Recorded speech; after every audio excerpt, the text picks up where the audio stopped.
Welcome to Watch What Crappens. To get our videos as soon as they're released instead of waiting for a week, head over to our Patreon. That's also where you'll find our bonus episodes and our Discord community. We love you guys.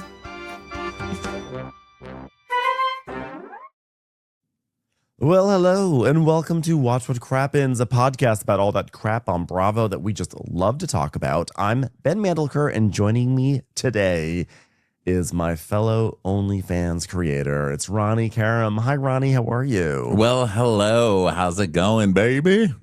It's going great. We are here today to talk about some Vanderpump Rules, the latest episode, and do a little catch up on what we missed over the break. Very exciting day today here over in the Worlds of Crappens because the pre-sale has begun for the Golden Crappies, which are being held on February 27th in Los Angeles at the Fonda Theater. The pre-sale is happening now on Patreon. Started at 10 a.m. Pacific and going until 10 p.m. Pacific. And then tomorrow, January 9th at 10 a.m. Pacific, the tickets go on sale for everyone. This is going to be an amazing show. If anyone came to our show last year, you know all about it. So that is happening tomorrow. We're really, really excited. There will be live streaming, but those details are not sorted just yet. So for right now, for people wondering about that, that will be coming. But of course, the best experience is coming and seeing it in person here in LA. So we're hoping to have some great guests and great fun and singing and laughter and joy and hugs and shadiness and all the great stuff. Also, we will be building out our ballot very soon. So in the meantime, keep an eye out on our social media because we're going to be asking you all for help remembering everything that happened over the past calendar year because it's a lot of stuff. And I've been doing my best to write down notes on things as they happen and remember who broke up and who left what shows and who got into a fight with what. But sometimes we get so wrapped up in it, it's just like easy to forget that things happened. So we will be soliciting your help on social media very soon. Keep an eye on it at Watch What Crappens on Instagram and at What Crappens on Twitter. Yes, it's a community event. Also, ad-free is now live. Ad-free on Crappens is now live.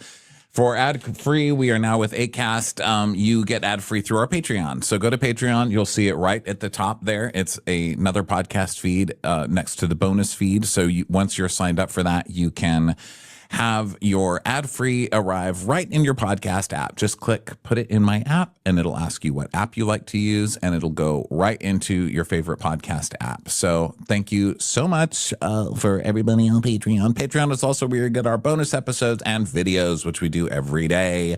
And those are released same day on YouTube. Same day on Patreon and then a week later on YouTube. So thanks to everybody for your support over there. And now let's get to Vanderpump Rules, okay? So Vanderpump Rules, wow. I'm still enjoying the show. I think it's very cute. It's not like the other show. I like that it's not really trying to even compete with the other show. It still has Lisa and obviously the restaurant, but it's not at all like the other Vanderpump Rules. It's kind of like its new thing, and I'm okay with that. I think it's cute and funny. What do you think? I feel like it's great. I think the show is just picked up and just started going. And I just feel like I've been with these people for a while now. I'm not spending my time saying, oh, God, she's trying to be like Stassi. Oh, he's trying to be like Jax. Oh, they're trying to recapture the magic. To me, it just feels like a whole new thing. And it's a fun new thing. You know, I'm into it. Like, this has the same energy as Southern Hospitality season 1. And that show's really good too. Like, I'm actually wrapped up in the dramas of the show. When I saw in the previews for this week's episode, that Angelica, like that what's his face, Jason stood up Angelica yet again. I was like, I can't believe it, and I was like, whoa, I can't believe I literally just spoke to my TV like that. So I'm like, I'm obviously like invested. I think it's really entertaining, and I think like I'm really curious to know how the broader community is feeling about it. Well, you're going to have to ask the Broaders. So we missed an episode because we were on break. We are not going to recap that whole episode. I know it's a travesty, but you know what? There's 10 episodes this week. There's only so much we can do. But we do have to at least talk about it and go through it a little bit because things did happen on the show that need to be discussed. First of all, Venus wrapped. Venus raps. I almost forgot. Ronnie reminded me before we started recording. Right when we said this isn't really trying to be the other Vanderpump Rules, we do have somebody rapping, and we do have somebody who's going to be a DJ now, who, I don't know, I don't want to say doesn't deserve it, because I don't know. I mean, look, I've played around with DJ software, that's my hobby, like playing around with, music and musical toys. So, I have my little DJ thing over here that I play around with. I don't think it's that easy necessarily, but still, like, people who are good DJs work really hard to do that. So you see somebody who's like, well, I'm going to DJ now. And then he puts on some Ray-Bans and he's like, see, I'm like, I have Ray-Bans on and I'm like lifting my hands a lot. I don't respect you, sir. You haven't earned this. Where's your DJ school? Where's your diploma? Where's your Kyle Cook tour poster? I think what's so funny to me is who have you stodged with? Who have you DJ stodged with? DJ Staj. That's just his name. DJ Staj. DJ Staj. I just think it's so funny how they act like DJing at Sir is like doing a set at Coachella. I mean, they're just like, oh my God, I'm doing Sir on Tuesday. This was something that James Kennedy would always act like, I'm actually performing at Sir on Tuesday. I got a gig at Sir. I'm like, there's nothing about Sir that makes me say, oh, I can't wait to go to Sir to hear their DJ and dance below the crystal chandeliers and the strange, like, Asiana art antiquities. It's like, it doesn't, like, I'm just, where else are you going to DJ that's full of fleur-de-lis and iron gates? Tell me. Would you like to sit on a step stool? Then great.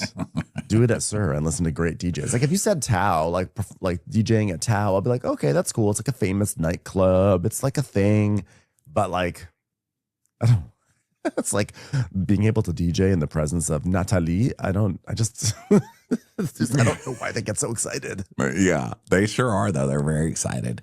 So that's Marcus's big thing, and Venus is a rapper, we find out, because he's hanging out with his friends, and Natalie's like, oh my God, I want to hear you rapping. That would make us all feel better, because Venus is still upset over fighting with Boring Face. Kim and Marcus. Boring Face, crinkly hair, and Marcus. So he's still really upset. And she's like, what would make you feel better? To do your rapping, like rap for us. So he raps. And here it is. Bitch, I'm from Texas, sleeping on bitches like NyQuil, dunking on bitches like O'Neal. Hair down my back to the Orange Hill. Yeah. I'm cutting off bitches all year, standing on business because I know that I got it. Everything that I do is fucking iconic. Sailing this ship like I'm some fucking pirate. No, I'm not Peter, bitch. I'm from the Revamp. So was he saying that he's not Peter, like Peter from Vanderpump Rules? Yeah. Peter Pan because of the pirate? No, I think he's calling out Peter, but yeah, I mean, it is a mixed. It's wordplay. I mean, I don't know. Would I necessarily bring this in as a demo to like, Rockefeller? Maybe not. But like, would I maybe submit this for like the next season of Selling Sunset? Yeah, possibly. This would be good Selling Sunset, like, interstitial music. Because I'm a girl with shoes that are expensive. Yeah, because like it sounds ridiculous coming out of Venus's mouth, but you put a sassy lady and a cool beat like a dong dong dong dong dong. You have, bitch, I'm from Texas, stepping on bitches like NyQuil, dunking on bitches like O'Neal, hair down my back like Orange Hill, yeah, dun dun, and then it's just like Chriselle walking into a coffee shop. Like that works for me. Okay, well, see, he won something, because all I thought at the end of this, I was like, this. If I had to describe this rap to somebody, I would, and they said, what was the rap about? I would say, cut your hair. Just cut it. I mean, no, it's a bad rap. It's not good, but that's what I'm saying. I would buy it in the world of Selling Sunset. Like maybe it's like they'll bring back Christine and they'll have like Venus rapping over Christine. That works. Yeah, I think that works too. But do you think like James Kennedy was at home like cutting his inner thighs? I don't. Yeah. I don't. He may have been, but just not for that reason. Yeah. So that was that. You know, and it was horrifying, but in like a cute, in a cute, like, oh, kids just so, you know, open to failing publicly. Dreams. Way, you know? Yeah. Like, it's so fun. One of the most fun things about this show is watching people's dreams die slowly. You know? Yeah. It's like you get a whole decade to just watch dreams wither away and die. Mm-hmm. It's heartwarming. Yeah. It feels good. It's great. Yeah, it feels good. It's like vampire, you know, spiritual vampirism. And I'm into it. So that happens. And then boring face, crinkly hair. What's her name again? Kim decides to have a girl's day, even though she doesn't really seem to be like very girl's girl, but whatever. Okay. So she's going to have a girl's night. Yeah. She's not someone I look to and say, hey, there's a fun person. There's someone who wants to do something fun. Here's someone who wants to arrange a lot of people together and have a social experience that's fun. But she decides to do it anyway. And she invites Natalie, even though she doesn't like Natalie, because she says something along the lines of, inviting Natalie is better than not inviting Natalie and having her like lose her mind. So she invites Natalie, but then she's like a sourpuss. And then Natalie comes on the bus, and Natalie's trying to like, you know, make amends and everything, but Kim just like won't have any of it. And Natalie can't deal with it because Natalie clearly wants to like close this tab. And Kim is the type that's like, no, I need my moment. So they all go down to Orange County. I don't know why they go all the way down to Orange County. Why do they go to Orange? No one parties in Orange County. Why is that a thing they're trying to make the audience believe is a thing? Nobody gets a party bus to go to Orange County. What the fuck are you doing in Irvine? Well, tell me. Yeah, this is clearly the bar was like, we'll give them free drinks and we'll provide the party vans so Bravo doesn't have to pay for it. They're like, done. Because there's just like this group is not going out of there. They're not going down to Orange County to party. They're going to Sunset Strip. I'm sorry. If they're going to go bull riding, they're going to the Saddle Ranch. We all know it. So, but they decide Let's to go down 2 hours. Let's drive 2 hours in a party van with people we hate to like have shots at some weird fucking like Mexican restaurant. Like 3 blocks from the beach. Like, what the hell? Yes. So Natalie can't deal with like the tension with her and Kim. So she's like, hey, I just want to say thank you so much for bringing me on this trip. It's like really fun. And if you want to talk about things, we can talk about it. And Kim's like, I don't want to talk about it right now. Yeah, but like, why don't you want to talk about it right now? Like, it's like we're going through a lot. Like, it's a lot right now. And I just feel like we should like talk about it. It's like, I don't want to talk about it. But like, why are you talking about it right now? And then Natalie basically like loses her mind because Kim doesn't want to talk about it. And then she just sort of like, she spins out. Yeah. And then Angelica tries to come up and, you know, calm it. And she's like, maybe you're going to talk about it later. And then she pushes Angelica. And Angelica's like, okay, you don't need to push me right now. And so that becomes a thing. So meanwhile, back at the ranch, Angelica hooks up-ish with or eyebrows. Well, not really, because it's like she wanted to, but it didn't happen. Because it's like where we had previously seen when there was like that fight on the rooftop where Venus was like, I fucking hate Gabby. And she's like, get out of my face. Angelica and Jason have been flirting all day long and having this like cute little like moment, and everything was lovely and great. But then we find out in last week's episode that after the pool top fun and flirtation, they all went to Barney's Beanery. And when they got there, Jason ran into this girl that he used to hook up with. And so he wound up like, he's like, oh, I'm just gonna go say hi to her. And then he sat with her, and then she like sat on his lap, and then she was all over him, and like her arms were like all around his neck. And Angelica's like, what the hell? As she should have been. So she's like, well, fuck this guy. So she left. And then Jason went, by the way, as you can tell, I got very invested in this entire storyline, and I'm still invested.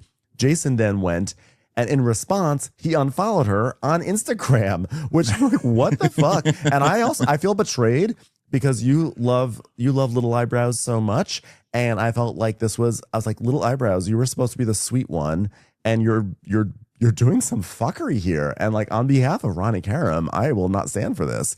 But so he's doing this. So he unfollows her, which I think is like crazy. You're unfollowing her. And then he keeps, this guy gets dumber and dumber every episode. Like, is he low key turning into the villain of the season? Because he's like, yeah, that's just like the way that I deal with it. You know, like that's just how I had to protect myself. It's like, what the fuck are you talking about? You were the one who was like going after this girl, and you brought her to this place and then ignored her to go make out with someone else. No, sir. So then he's like, can we have like a talk? So they go out to this like little bench that's in the back alley, and they're sitting there and they have this whole conversation. And she's like, yeah, well, it was sort of like weird because you were like all over another girl. And he's like, yeah, but like, that's where like I would have wanted you to step in and be like, hey, that's my man. I'm like, what? Like, you're blaming her for it? I couldn't, Ronnie. He wants to be fought for, Ben. Okay, he wants to be fought for. I heard that this is a thing actually with Gen Z guys, that this is actually kind of their vibe, is that they want to be this. This was the issue on Love Island this last season, wasn't it? That the guys were not like, were being very passive, and then they wanted to be wooed, right? I mean, I don't know, but if I worked out that much, I would want to be wooed. The problem is when you have a balance, right? There needs to be some imbalance in a relationship. Like someone needs to be hotter than the other person so that they can always hold that over the person's head. And then the other person needs to like be richer or smarter or something. And then they can hold that over the hot person's head, because that imbalance creates like, okay, you're always getting hit on, but I'm paying the rent. You know, there's like some kind of a balance in the unhealthy relationship, and that's what makes relationships work.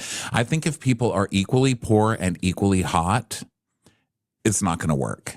And I think that's what we're seeing here, because they both feel like they're both people who are fucking other people. First of all, she's still fucking her ex, we find out. So she's still living with her ex and fucking her ex, but then expecting him. I mean, I don't know that she's expecting him not to. She just wants him to be honest. But there's this like, well, you're flirting with someone. Yeah, but you probably went home and fucked your ex. So, you know, I don't know. She wasn't doing it in front of him. I mean, there's different ways that we can argue about it. But at the, you know, right, she was up front. But, well, I mean, he was up front too. He didn't do it behind her back. He literally went and that girl sat on his lap right in front of her. So they're both. It's pretty upfront. That's in your face as opposed to upfront. That's like you're sitting in the 6th row versus the 1st row. Yeah. You're right. up front, and then you're really in the front. You're literally up front. Yeah. So you know, there needs to be more of an imbalance. They're both equally hot and equally poor. I don't think it's going to work. But he is the ultimate in wuss. I mean, this guy, so not wuss, just, I mean, fuck boy, but I don't even know what it is, because I'm like not mad. It's like dumb, just dumb.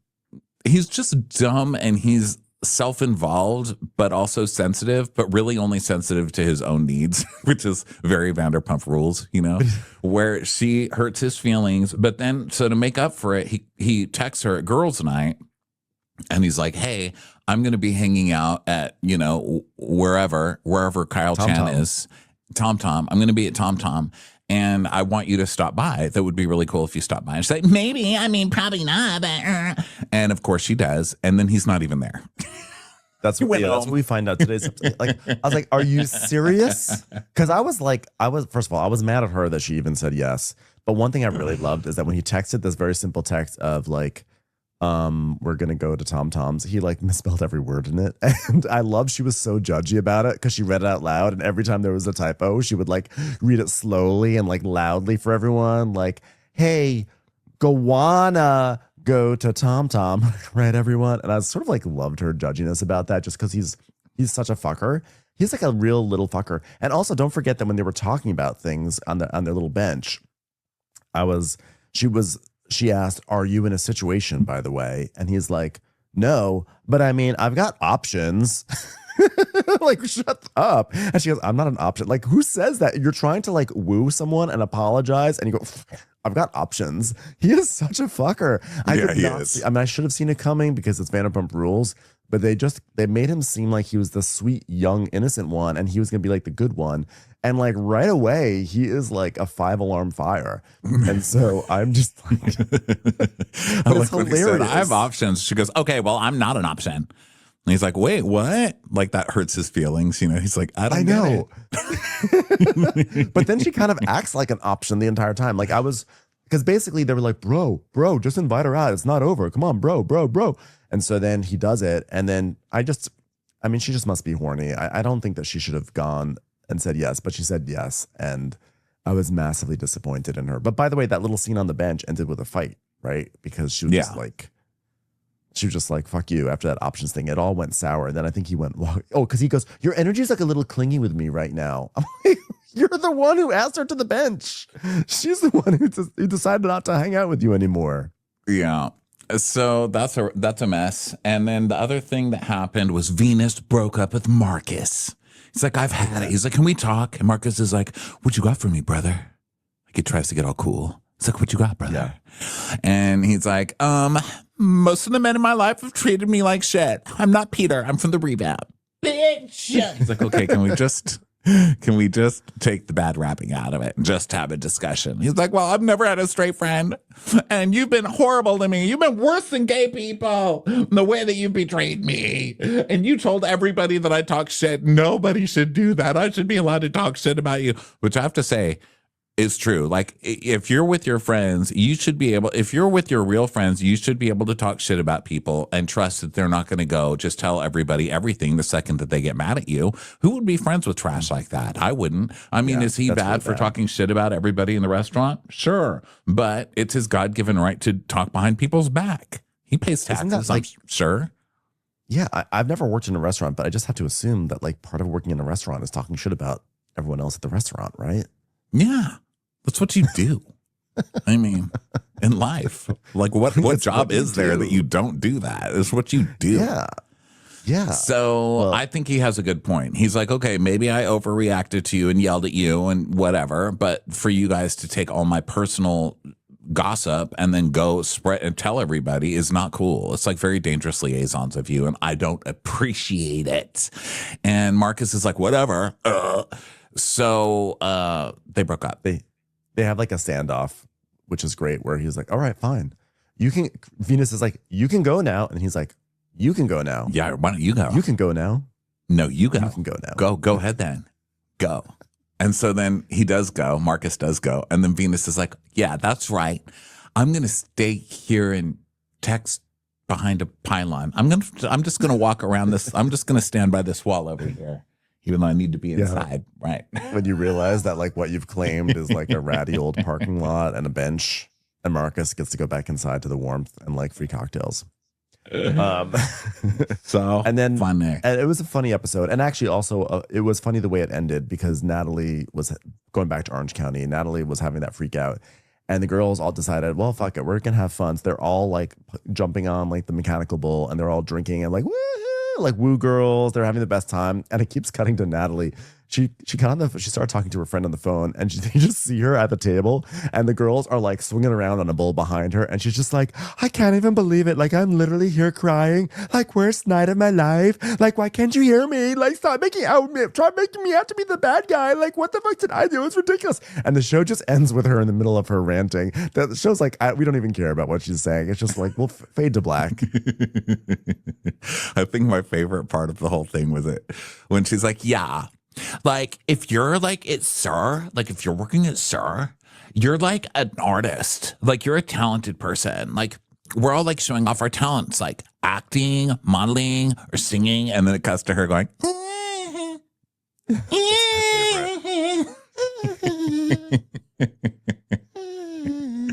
This show's so stupid.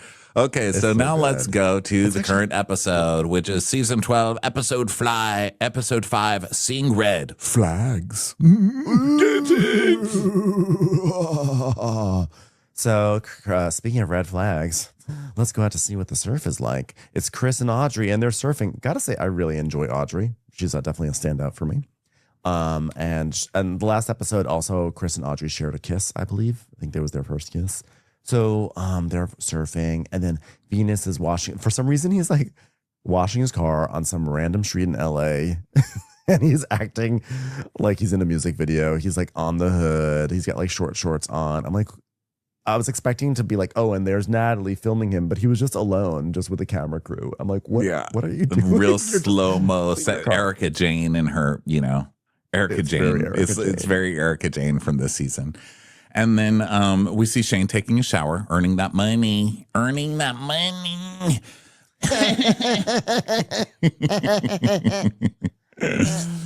Lisa comes in and has a meeting with Natalie and Guillermo.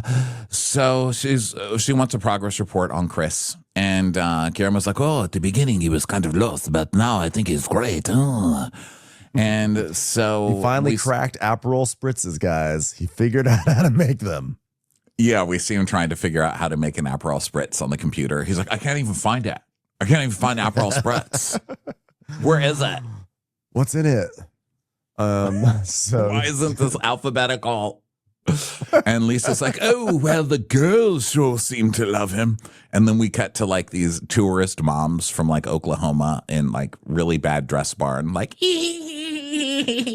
wow, you're real cute, aren't you, honey? What's your name, Christopher? Only my mom gets to call me Christopher, ma'am. I could be your mom. I'm probably old enough. Yeah, Christopher.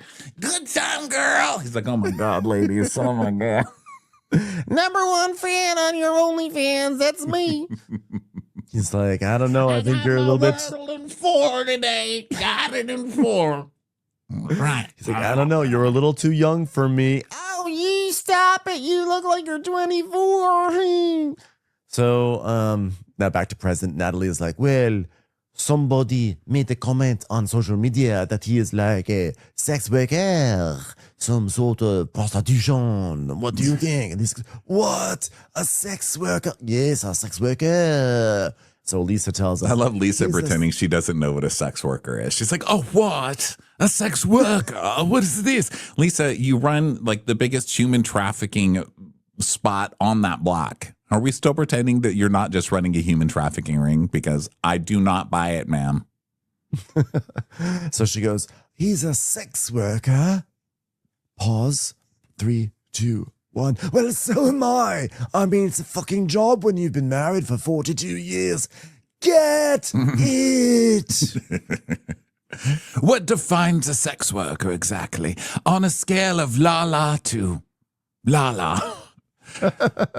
What do you mean? And she's like, well, I don't know, like a gigolo, somebody who works with his body, or somebody was making a comment that he was on an OnlyFans. I have no idea. I don't even know what the OnlyFans is. And she's like, oh, I don't know. And Guillermo's like, oh, there's nothing wrong with OnlyFans. Oh, you know what the OnlyFans is, do you?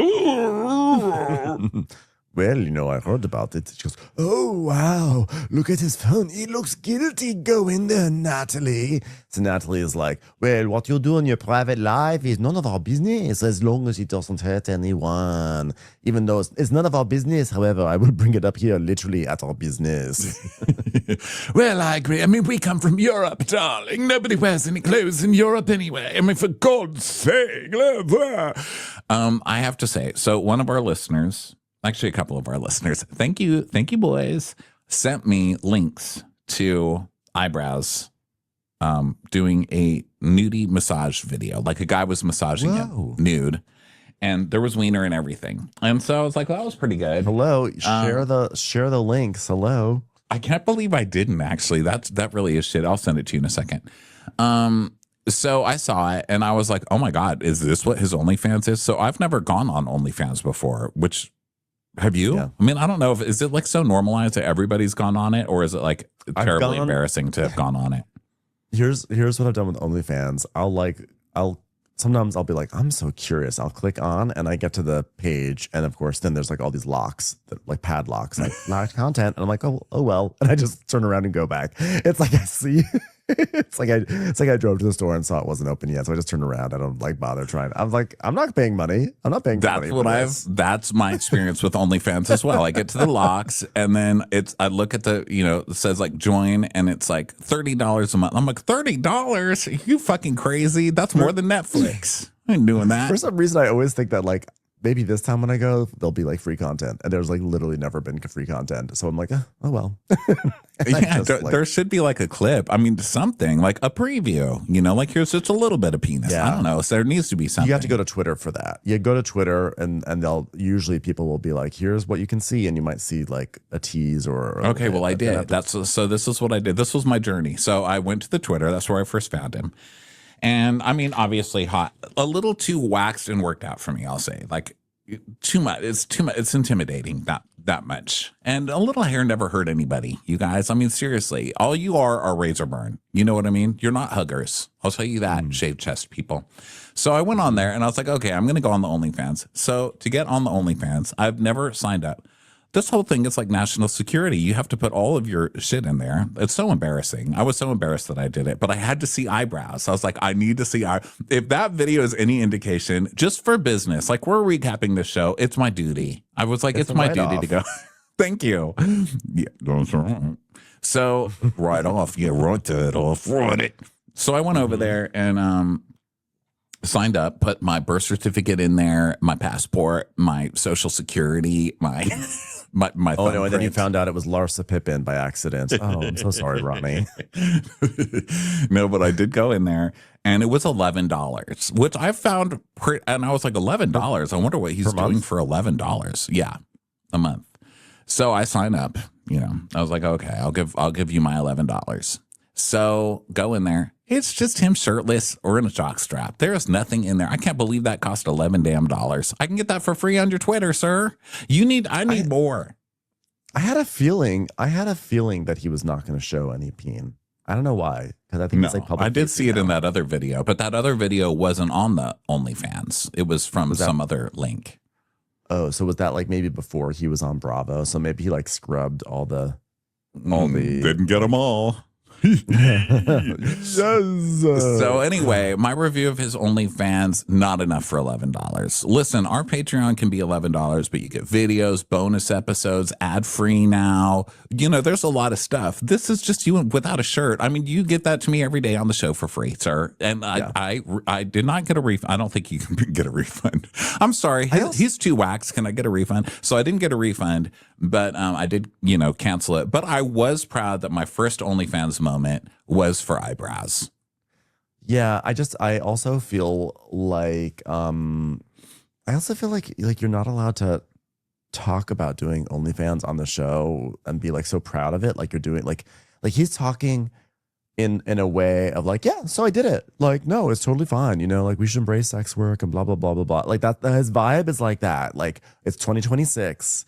Let's not be so puritanical. You know what? I'm doing what I need to do to earn some money. If I want to show off my body, it's my right. There's no shame in it. Like that's his vibe. But if he's not being nude, then like, why are you co-opting the language for the people who are being nude, who are the ones who are doing something like, honestly, I would actually argue to say a little braver, because they're like fully, they're putting themselves out nude on the internet, knowing that it could have repercussions for their careers later on. Now, one could say, this guy's doing something much worse by going on Vanderpump Rules, which could have repercussions for the rest of his life for employment.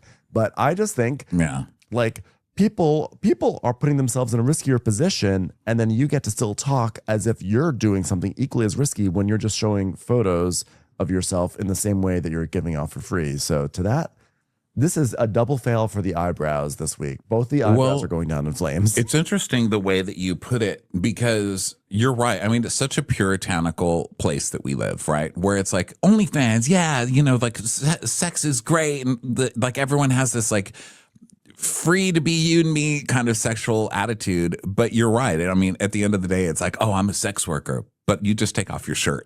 It's like, it's just like this kind of puritanical view of even sex work. It's weird. Yeah. I see he's like claiming street cred for being like a sex worker.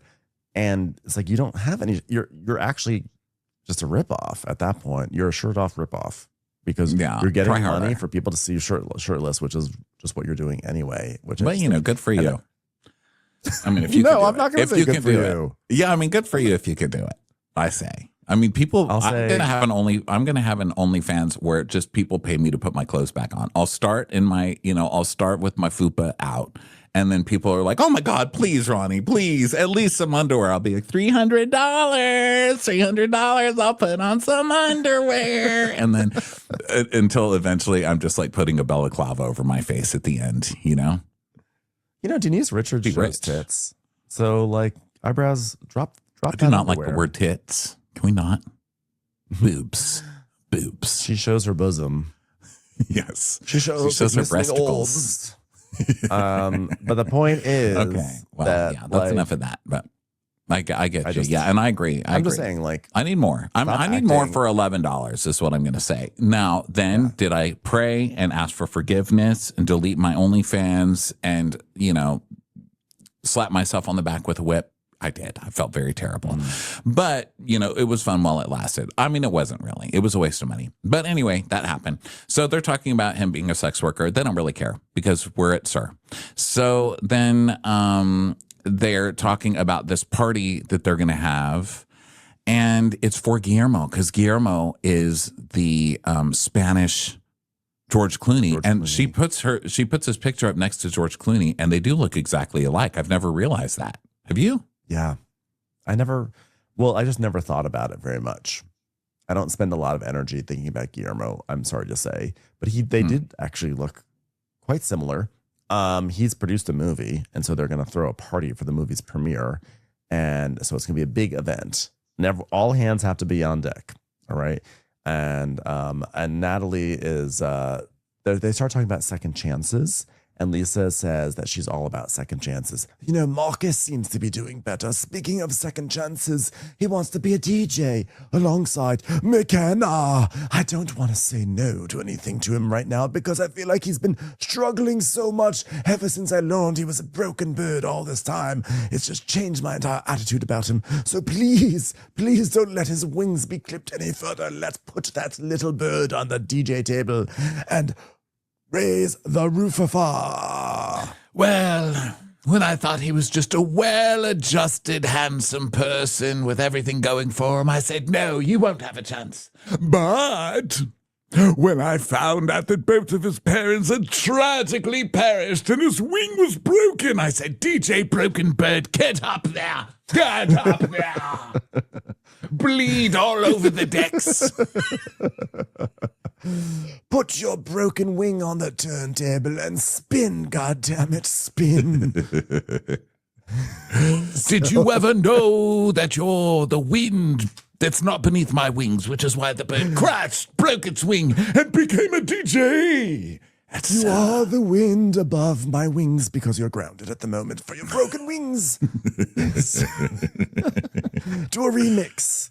You're like a broken bird, you'll never fly away. Don't you know where your sir is? So Natalie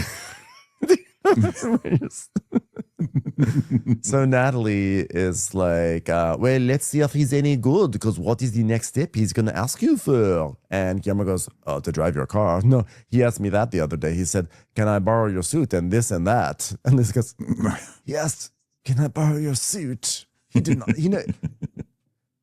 is he aware that you're wealthy and he's not, right? You're George Clooney and he's George Nothing, right? He's a broken bird, but there's even limits to that.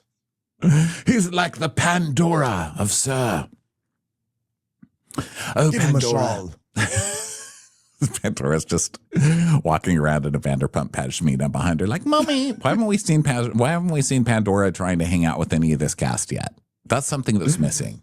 I like when they pretend they're friends with Pandora. They're like, oh my God, I'm here with Pandora. And then we see like a clip of Pandora in the background and her mom's pashmina, like, aren't we having fun, girls? They're just all throwing their coats on Pandora's heads as they walk by. I feel like Pandora is somewhere with the pashmina around her shoulders, holding a little wicker basket, going to like a farmer's market, and being like, Mommy would like these carrots. So then we go over to Gloss Nail Spa, which I felt so honored. I love Gloss Nail Spa. It's in Silver Lake, so it's not my regular nail spa.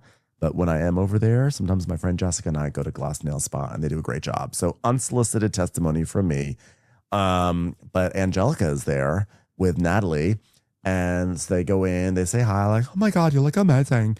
And Angelica's like, yeah, I wanted to look cute for you. So then we also see at the gym, Marcus and Shane Davis are working out. And Marcus is like, hey, what happens when you drink like 15 beers the night before, bro? Like, what do you do? How do you work out like that, man? That's your pre-workout, bro. So back with the girls, we're going to have a cross-cutting scene. Girls versus boys. So Natalie is like, oh my God, I'm getting red because it gives me confidence. I'm like so tired of feeling like sad and stressed. Like I'm over it.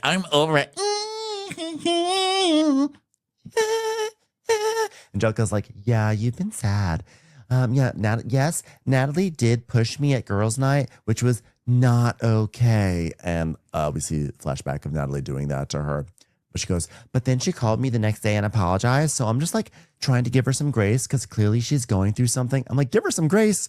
You're a black belt. I would have loved to have seen her just like get that leg in the air. I don't advocate violence, but I do advocate mastery and a skill. And it would have been hilarious if she just like got that leg up in the air and roundhouse her. Natalie's like under the table, like pinned. Just for the giving her some grace. Give her some mace. Come on. It's Vanderpump Rules. And I think this is, and I thought this before I even knew what was happening in the episode, because Angelica, just the way she talks and laughs, I was like, she's perfect for Shane, because she's like, oh my God, I want to look good for you. And like, she has a girl version of Shane's laugh.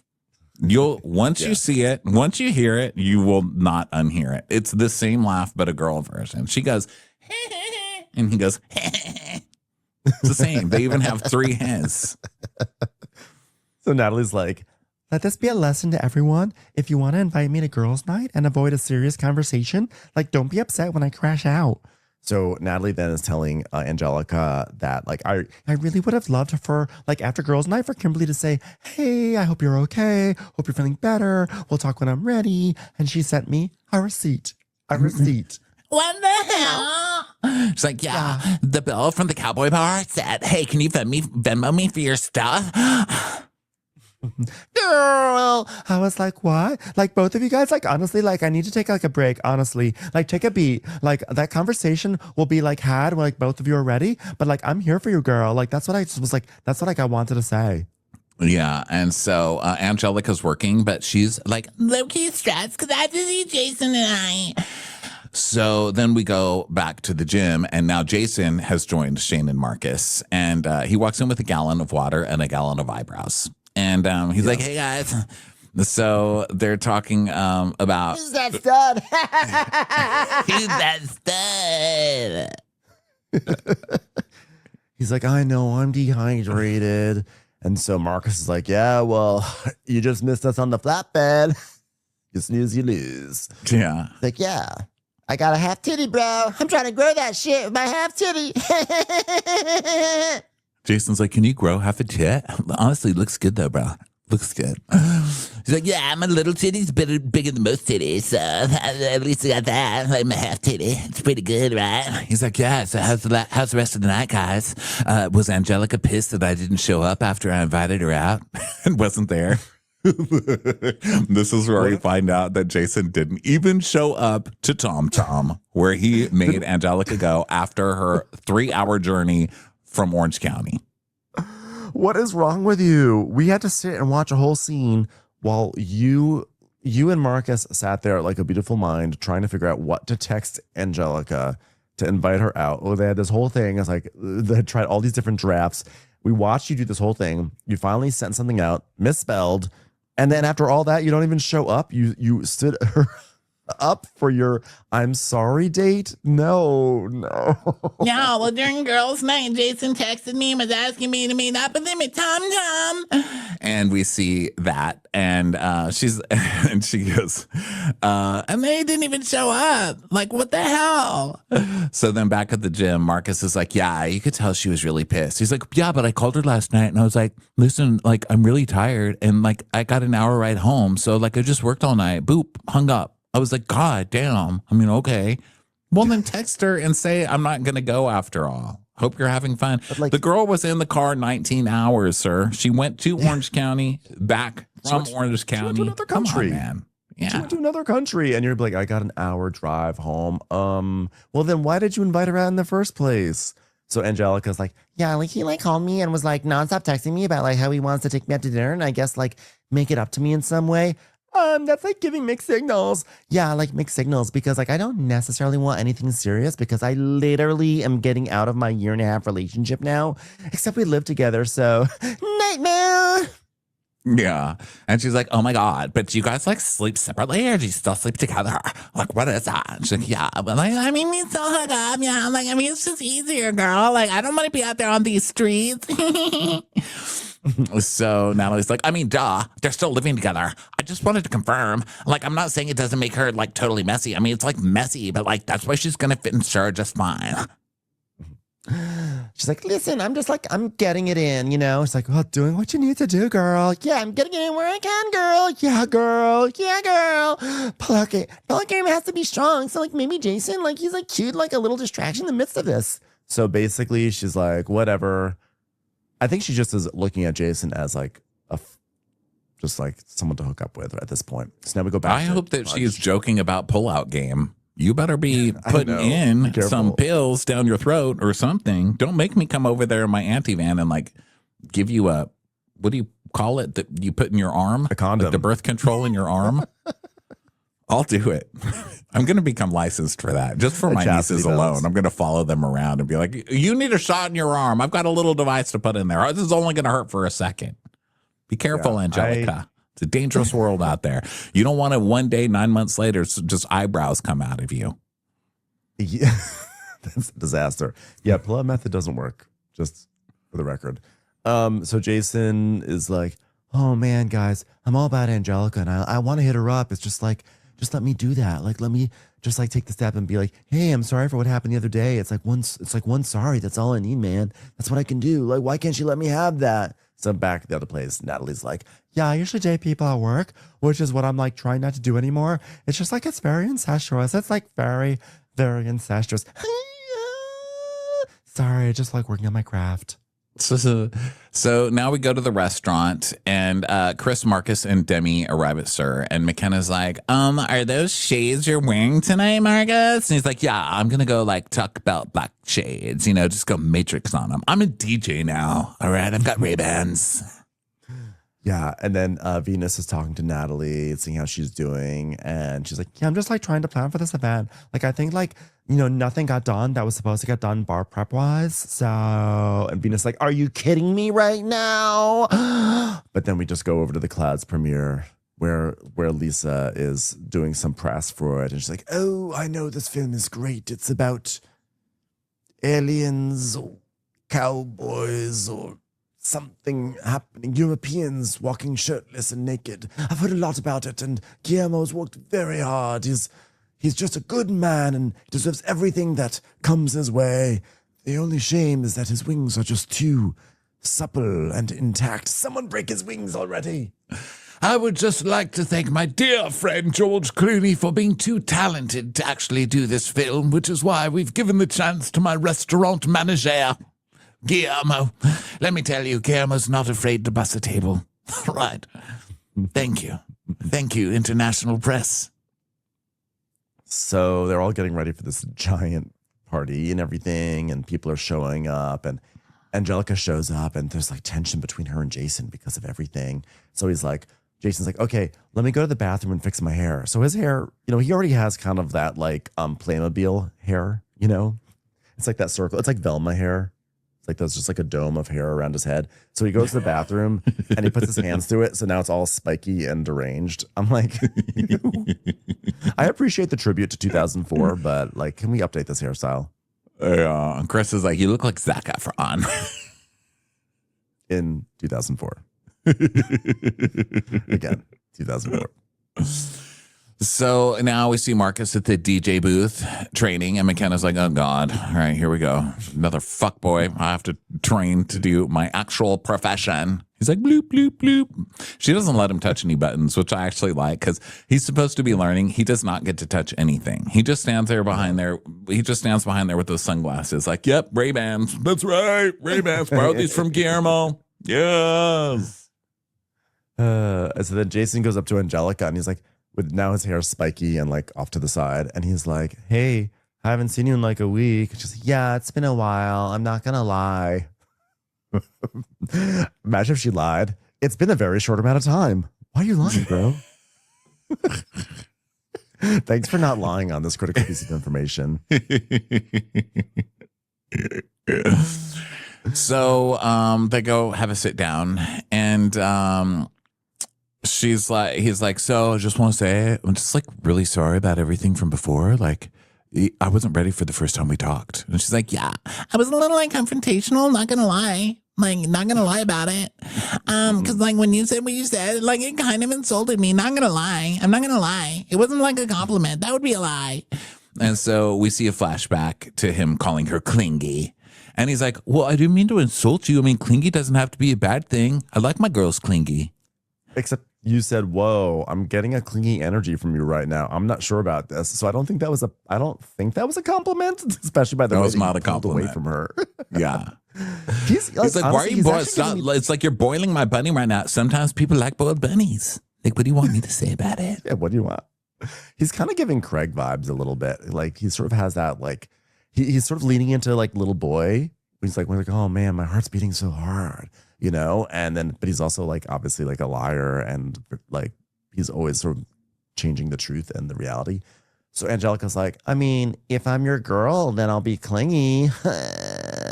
I mean, I did think you were so cool. And Jason's like, I'm not going to lie now, but it really affected me the whole week. Wait a second, you're not lying? Yeah, I'm not gonna lie. Like, I was so stressed, not gonna lie.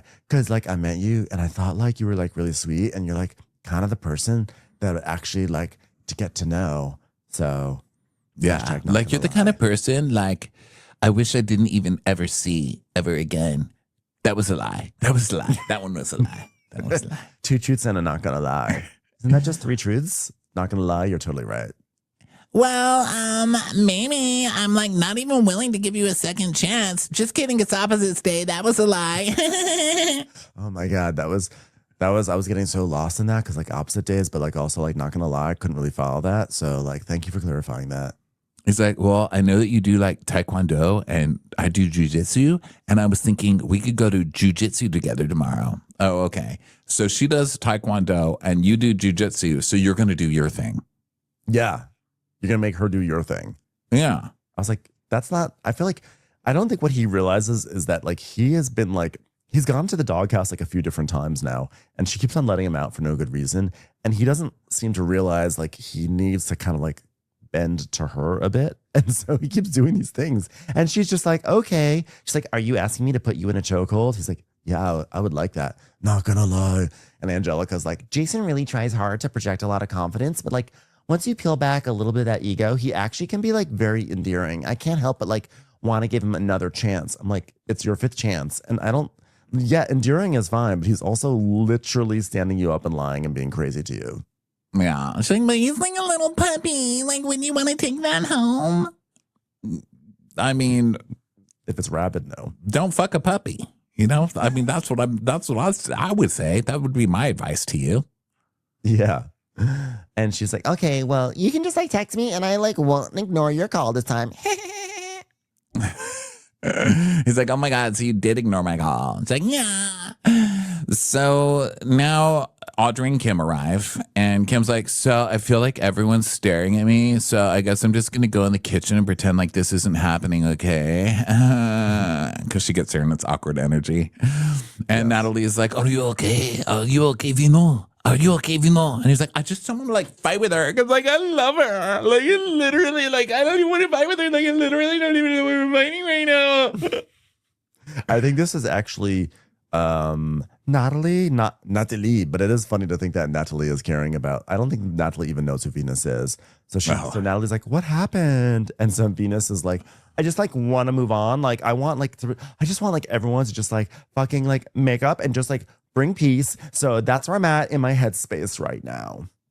Yeah, but it takes 2. Because like I told Angelica today, like friendship is a 2-way street. And so the fact that she's not talking to you, like that is frustrating. That's not a step in the right direction. That's like a wrong direction step. Like where are you even going right now? Like why are you going there? You're on the wrong direction on the sidewalk on the one-way street. And like friendship is a 2-way street with sometimes a traffic light. Okay. And like also a little bit of construction on the side. So the sidewalk on the left is closed. So you're gonna have to walk on the right side. That's a friendship.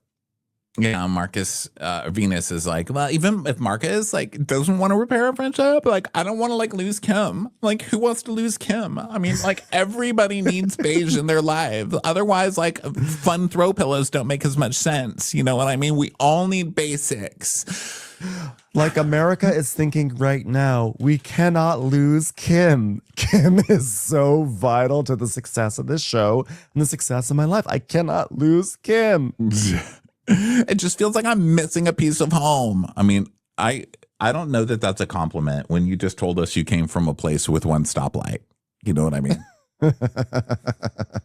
She's the tumbleweed. She's the mailbox. He's like, she's like a jar of mayonnaise. I haven't had that since I'm at home, so I miss her. So now Audrey like comes a close up. down Walgreens.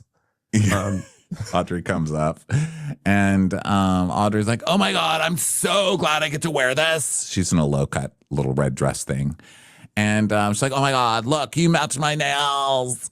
So he's still going on about Kim, and he wants to talk about Kim, and he can't take another 24 hours. So he's gonna do it, guys. He's gonna do it.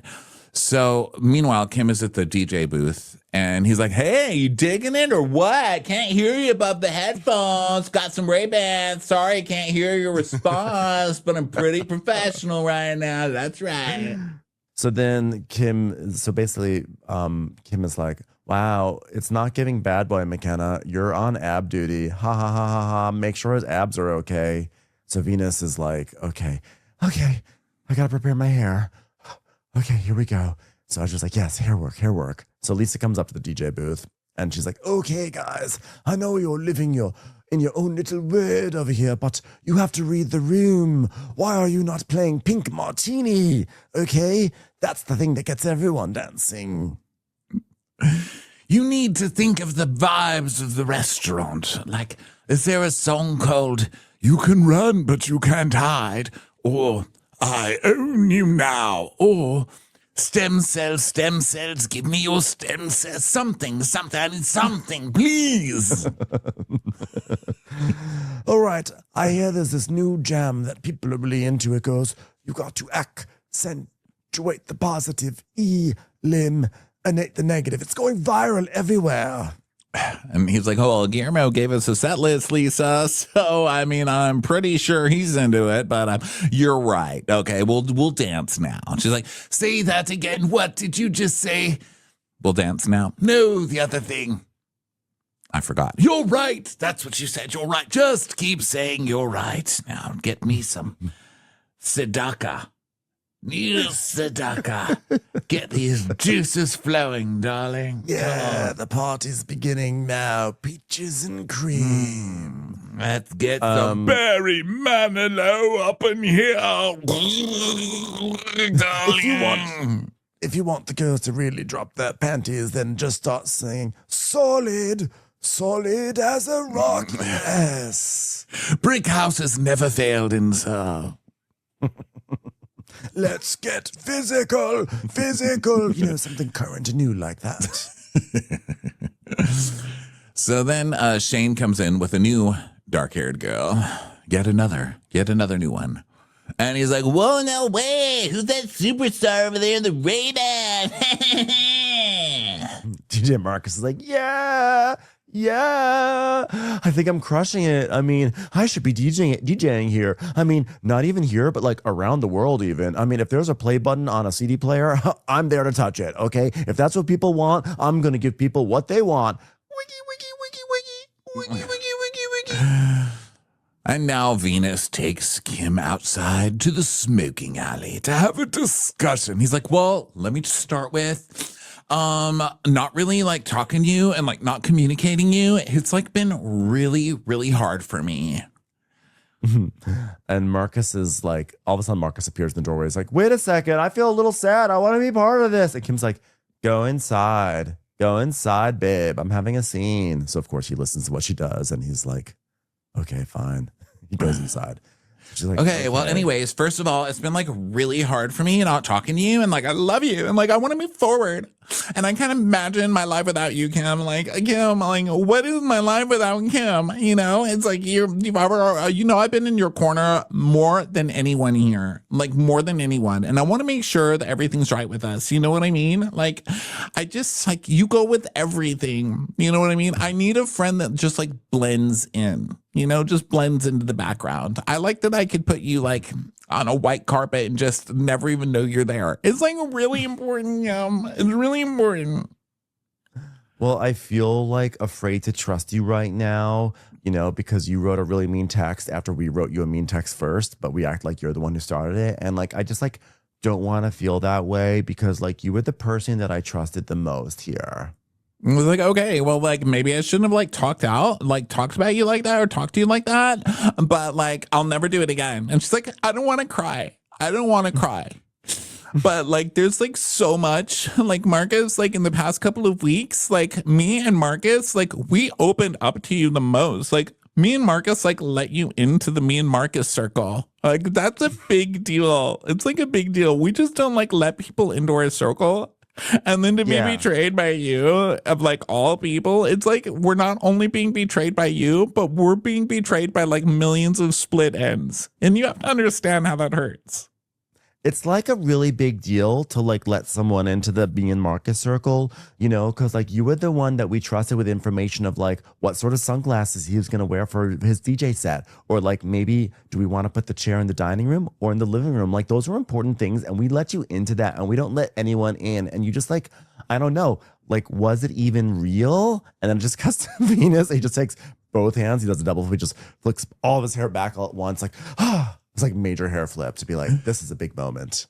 And she tells us, yeah, Venus was like the place, like me and Marcus's relationship. Like he was our first phone call anytime we got into a fight.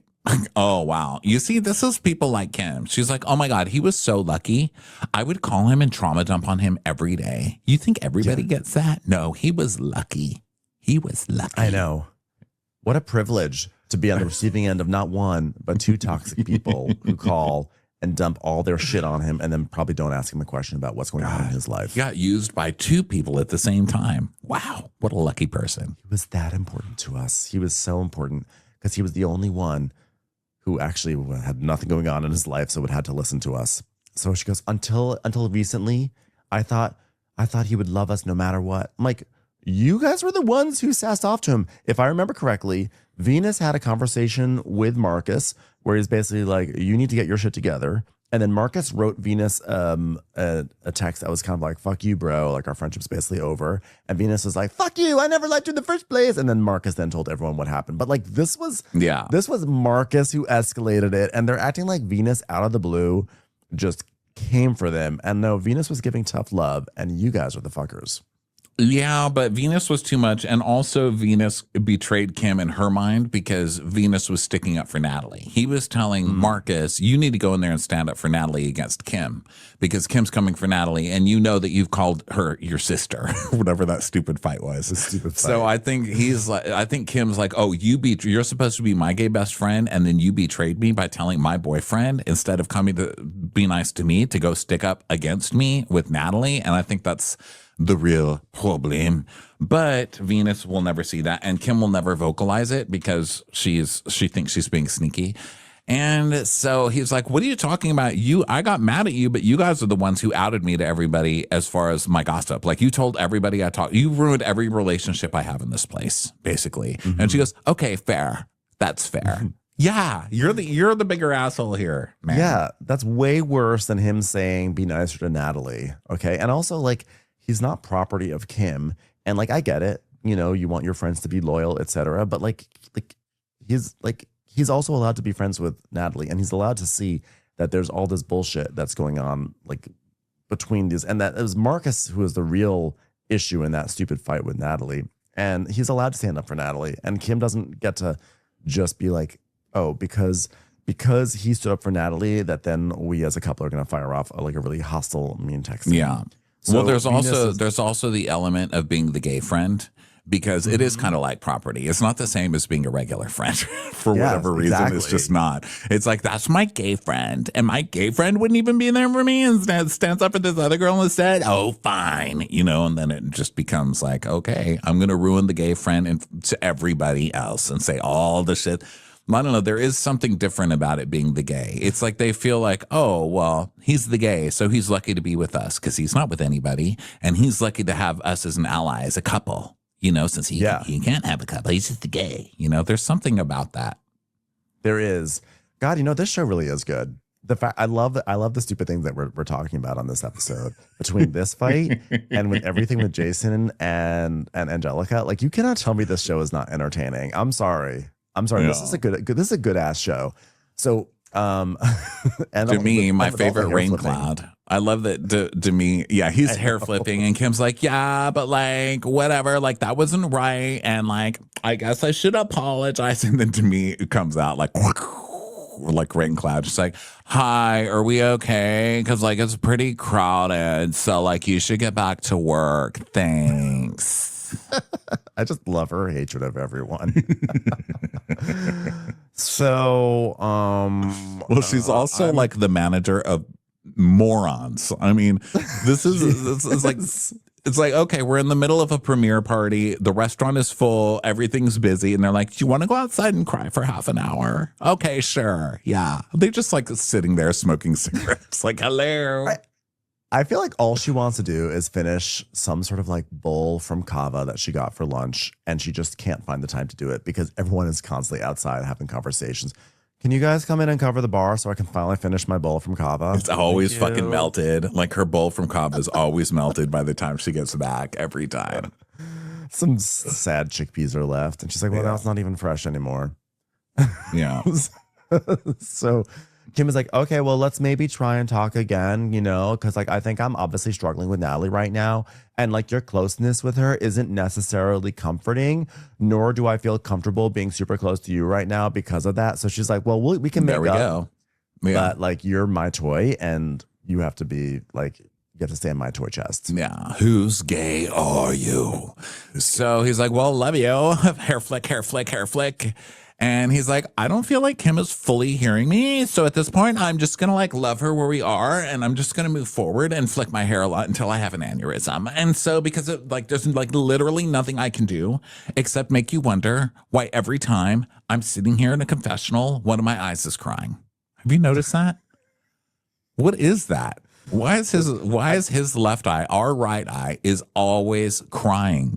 Did he just do a bump in that part of his, like on that side of his nose? Like, I need to know what's happening.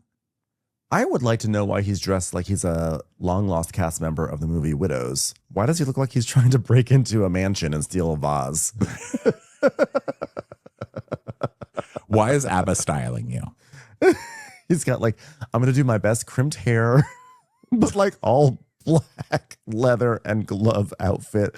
So that way, after I'm done with this, I'm going to break into Adrian Malouf's house and take a TV. I mean, like, why is he dressed like I don't know, but I think it's working. I think we're just like old fuddy-duddy gays, because I was out last week in, West Hollywood, and I was talking to a gay, and he's like, oh my God, the new Vanderpump Rules, iconic. The gay, iconic, like instant icon. Fucking love him. His fashion, his hair, his gloves. And I was like, wow, I guess. Well, he's serving a look for sure.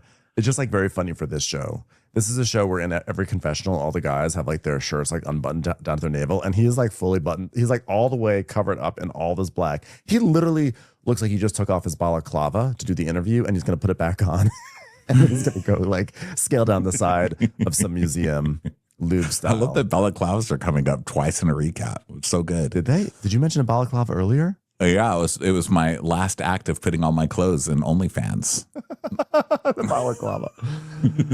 Oh God. So now Jason arrives at the jiu-jitsu date. So he arrives and he's like, yeah, Angelica's like a Taekwondo 2-time black belt. Like, it's super impressive. Like, I'm not a pro in Taekwondo, but I love jiu-jitsu. So like, it's just like about turning joints. Like, you're supposed to turn your joints in ways that they're not supposed to go. That's like my thing.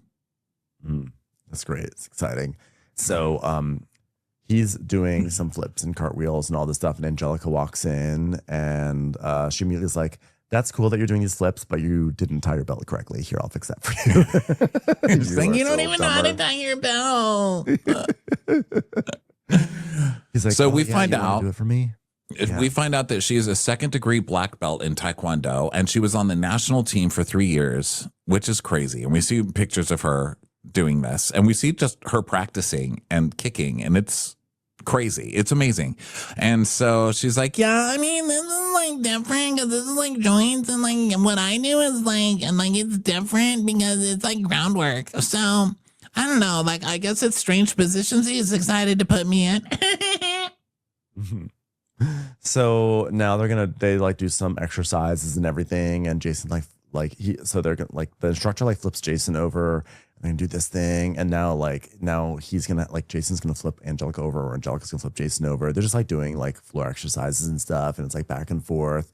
But then like Jason like takes Angelica and like whips her around his body and slams her to the ground, and she's like, whoa, that was a lot right there. She's like, what the fuck? Super weird. Yeah, he's getting too aggressive with her, and also she doesn't know this. She doesn't know this discipline, so he's just like swinging her around and slamming her to the ground and like getting on top of her, and it's not sexy. He's just like trying to win, and it's she's grossed out.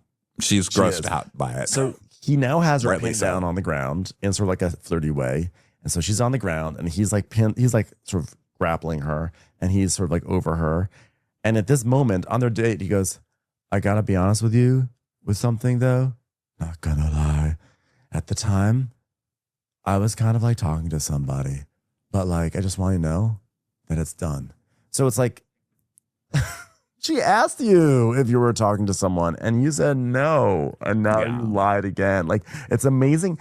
Like how many like bear traps can you step into? Like, what is wrong with this person? And then he goes, yeah, me and Angelica are starting on a new slate, and I feel more vulnerable. I feel more safe with Angelica. I just want to open up to her. I like wearing my heart on my sleeve and showing her who I truly am. Who you truly are is a liar. You're a fucking liar, big time, multiple time liar. So now he's still on top of her, and he's like, so like the person I was talking to was somebody that was like so important to me at the time, but then the time showed me that they weren't the right match. So like, I'm open to see what the next step is with you. And she's like, okay. Wait, this is also crazy. Liar. He just shut up. Stop saying. I think he's trying to be like, that's how much I like you, is that I got rid of this other person who meant a lot to me. I'm like, do they really mean a lot to you if you met this one girl who you blocked on Instagram? And who you didn't even want to like hang out with at Barney's Beanery, but you're gonna dump someone over that? I'm like, no, something is not. This is bullshit over here. Bullshit. Yeah, she's like, can I be honest with you? Could you be honest with me? Let me be honest with you. Could you be honest with me? And he's like, okay, for sure. Do you have a situation going on? This is the flashback. So now she's like, whatever, this guy fucking lied to me. And the producer asked her, does Jason know about your ex? And she's like, I mean, yes. And we see a flashback of her saying she still lives with the ex. And he asked, did you say that you were still sleeping with him? And she's like, well, I may not have used those words exactly, but like, I think it's pretty obvious because like I still live with him. I mean, duh. Yeah, I mean, she probably should be like a little bit more explicit, but the point is that she asked him if he was in a situation and he said explicitly no. And now he's saying that not only was he not in a situation, he's now saying he was, I'm sorry, not is he not only saying that he was in a situation, but he was with a situation with someone who was really important to him. I was like, what? Why are you so bad at this? Yeah, he really is. Wow. So he tries to kiss her. He's still straddling her and she's like, no. And she gets out of it. And he's like, okay, well, just swerve a kiss. I mean, like, that's not the biggest thing. I mean, maybe she's just playing games. I don't know. Oh, you're such a dumbass. So, like, impressively dumb in a way that, like, was refreshing to see. I feel like we haven't seen this level of idiocy in a little bit. So it feels great. It feels like a warm hug. So now, speaking of, we now go see the eyebrows over at their apartment where Chris is filming something. It's like, is he like... They're doing like a food? Joint. No, they're doing a joint OnlyFans, but for Mother's Day. So fucking weird. Like, do you blow each other at the end of this? Like, what is happening? It's weird. So he's like, hey, what's going on, guys? How you doing today? We're getting crafty. As you can see, like, I've got a bouquet of flower for my mom because Mother's Day is around the corner, even though she doesn't live here. But whatever. I'll enjoy the flowers. Love you, Mom. Got my cousin Jason here. We're both mama's boys. We both love our moms, and we both got cornholes. Let's see what we're going to do with them today. I know. Here's a great gift. You can take these flowers and stick them up your cornhole and take a photo of it. That's for you, Mom. Hey, Mom, sorry I can't say Happy Mother's Day with my mouth full. Jesus, Jason, back off, okay? It's not your time yet. When it comes on my face, I'm dedicating it to you, Mom. I only got here from my one way, and it's because someone did this with you. So Jason's, this is actually like we always talk about how the fuckboys are always talking about how they really emphasize how much they love their moms. So this is all kind of like OnlyFans fuckboyerism. And so they're doing this, and Jason's telling us the journey with me and Chris moving to California was just like any typical actor story. The first 5 months in LA, I was grinding as a server, working at a spa, and I was also working at a club, and I had 3 jobs. And Chris says, yeah, first moved to LA, it was like not really what I was expecting. I mean, I thought like, hello, your lead actor for the Tangled reboot is here, but didn't really happen. I sort of thought it'd find me at the diner, but no, we barely had anything. So such sad news on that front, by the way. Have you heard of that? The Tangled? New Tangled movie casts Tegan Croft and Milo Manheim. I mean, you got beat out by a Manheim. Cameron Manheim is somewhere right now like, ha ha, suck it, Vanderpump Rules, loser. Enjoy blowing your cousin for the next decade. Dang, that was 3 hours ago. That is fresh news, and that really is Cameron Manheim's son. I didn't talk it. Oh, is it? I didn't know that was really Cameron Manheim's son. Tangled star Milo Manheim is following in mom Cameron Manheim's footsteps. There you go. Little Boston legal. Don't fuck with a Boston legal B player. I shouldn't call her a B player. Supporting player.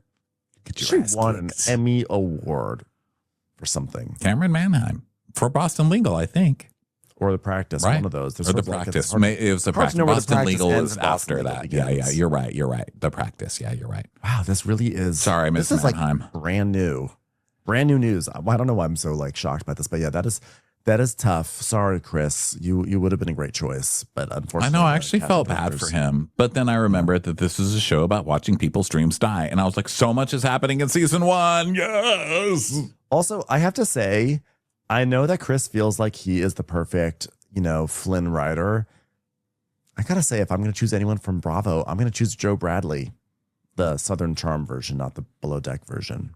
Right? I think we got to say it's kind of a Joe Bradley role. I don't remember the man in that movie. I just remember the chick. She was great. I love that movie. Picture, that's all I'm saying. Yeah, I don't remember the guy doing much. I mean, whatever. The chick had so much congratulations. Hair. I was like, can you spare a little? I'm surprised they were able to even make a whole movie out of that. I always loved Rapunzel as a fairy tale, but I always felt like it was a bit one-dimensional. It was like, oh, she got put up in the tower. She grew her hair out. She let it down. He climbed up. And I'm always like, how did they get down from there? Doesn't he once he climbs up the tower, isn't he just stuck in the tower also? Unless it's like hangnail, I guess. Like you get a nail and you hang it and then you like loop your hair around it, and so you could use it like as a both way kind of a thing. You cut off the hair and then tie it to something in the tower, and then no, you don't cut off the hair. No, you don't cut it off. I mean, I remember I saw the movie, but I don't remember that much. Don't cut off the hair. Yeah. Just come on. Like, it sounds like a gross live action movie though, because in cartoons, the hair looks cute. You know what I mean? It's like, oh my God, just this long. But hair that's long in real life is just not cute. It's all damaged and like issues. There's probably bugs living in it. Mm-hmm. It's going to be an awkward live action movie. I'm just saying right now. They're going to be like, Cameron Manheim's son was disgusting trying to manhandle all that hair. Cameron's going to be like, damn it, we worked so hard for this. We should have let the Vanderpump Rules kids take it. Oh, God. According to Google AI, it says, in the classic Brothers Grimm version, the Rapunzel story ends with the witch banishing Rapunzel to the wilderness, where she has twins, and her prince blinded by thorns after jumping from the tower. See, that's what happens. You can't get back down. You have to jump out of the tower. Finds her by voice, and the tears of her joy heal his sight. So basically, she was in we the saw tower. Into the Woods. I know. I was like, isn't this just Into the Woods? I think Google AI messed up, because I'm like, she was in the tower, and then her mom was like, fuck you, get out of my tower. I was protecting you. Now you're going in the wilderness. Enjoy your kids. You got knocked up. You got knocked up. Know what's out there in nowhere. Rapunzel's like, I'm on OnlyFans, guys, now. So I've been like kicked out of my tower, and I'm just like on OnlyFans. And then you sign up, and she's like not even showing anything. She's braiding her hair. You're like, what the fuck, Rapunzel? Wow. Didn't promise you anything. Okay, so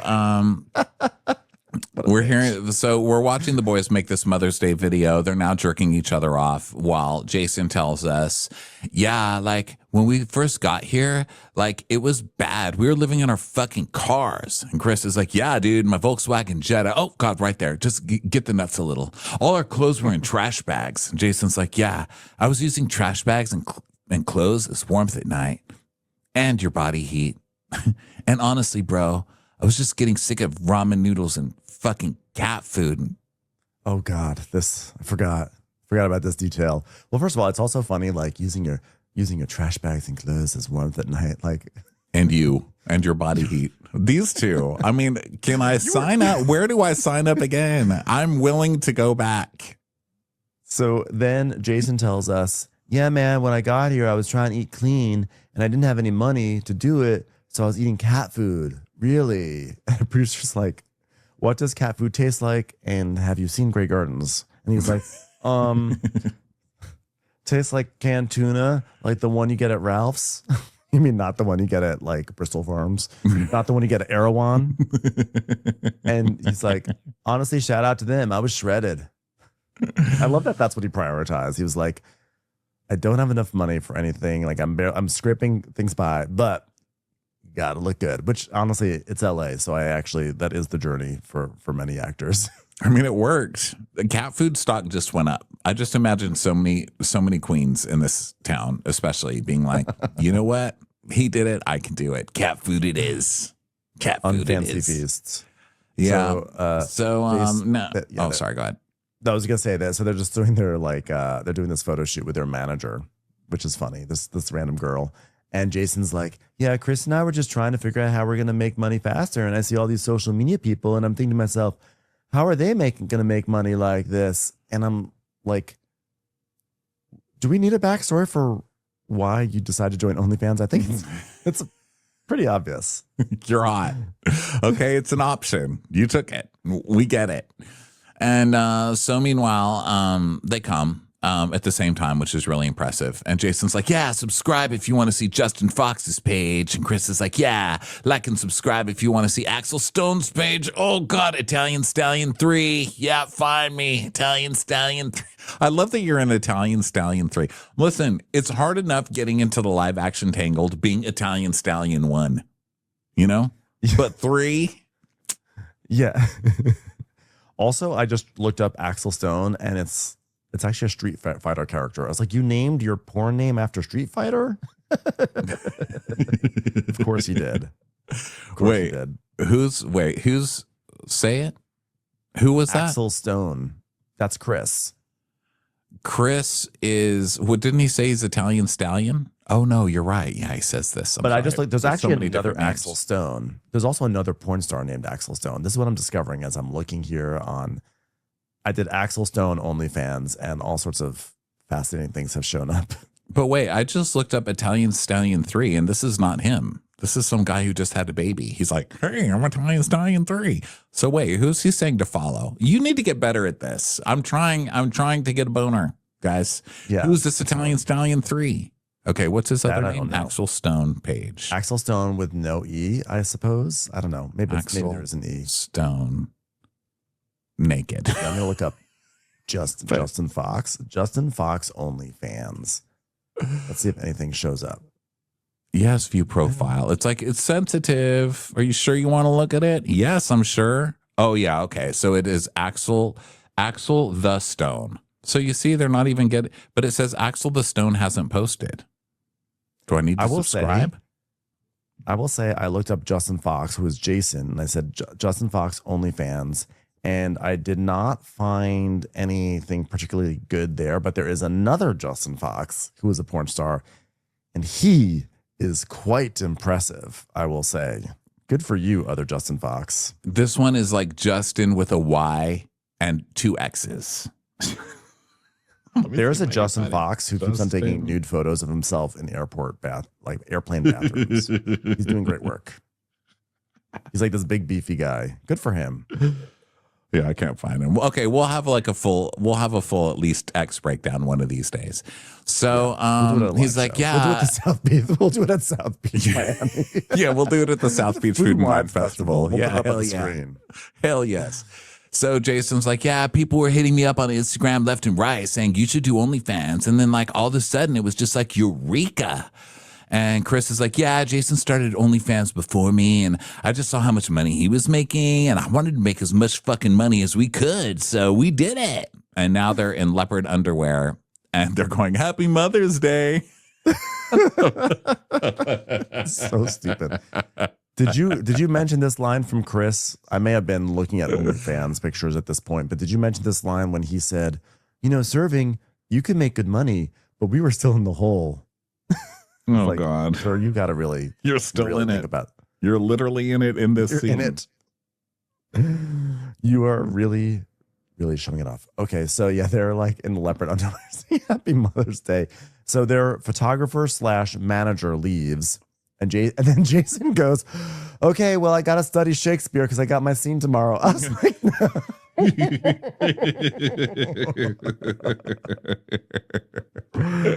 Oh, so amazing. So good.